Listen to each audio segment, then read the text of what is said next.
In this video, we're quickly going to demonstrate how you can review your revised uncertified reports. The first step is to go to your certification screen by clicking on the certification status on your navigation bar. You may notice that you might have to change the academic year to reflect the year of the submission that you want to review.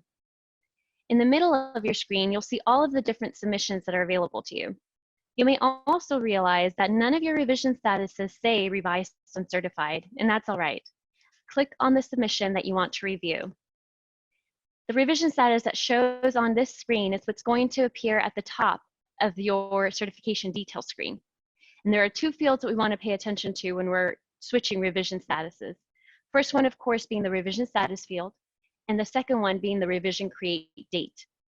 When you click on the revision status, you'll see a list of all the different revision statuses that you have available for that submission. When you click on Revised Uncertified, notice there are no other buttons that I selected.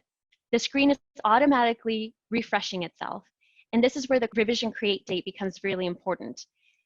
The date and stamp time might change. A way that you can see whether or not you have the correct timestamp for the revision status is to go all the way down to the bottom of this screen and look at your snapshot history.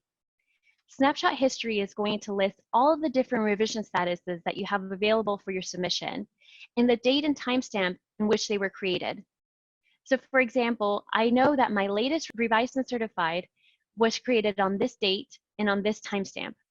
And that is what matches up at the top of my screen. So I know I'm looking at the right revision status.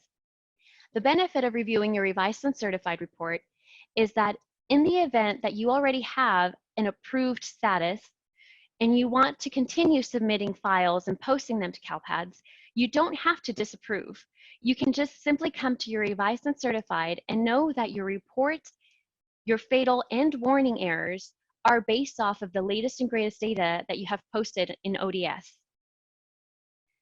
So for purposes of this demonstration, we're going to pretend that I have 0 errors and that my reports have been reviewed and I am happy with the reports that I want to certify this version instead of my approved. So what I want to do now is I want to come to my SELPA approved version. And again, we're going to wait for CALPADS to refresh the screen. This is going to change. Here we go. And now that I have the SELPA approved versions, I can come down and click on LEA disapprove. What this is doing is it's changing the revision status from SELPA approved to LEA disapprove. And I'll get this message up at the top that says update made successfully. When I click now on the revision status, I just have 2 revision statuses. And now I can go back to the Revised and Certified. Again, we're waiting for this to update. Now that it has, I can come down and I can certify my reports. Just as a reminder, you will have to click on each aggregate report, review it, in order for you to get these green check marks. Once you have all of these reviewed and the little green check marks are there, you can click on the message that says that you've reviewed these reports and that you're okay certifying them. And then you can click on LEA approved.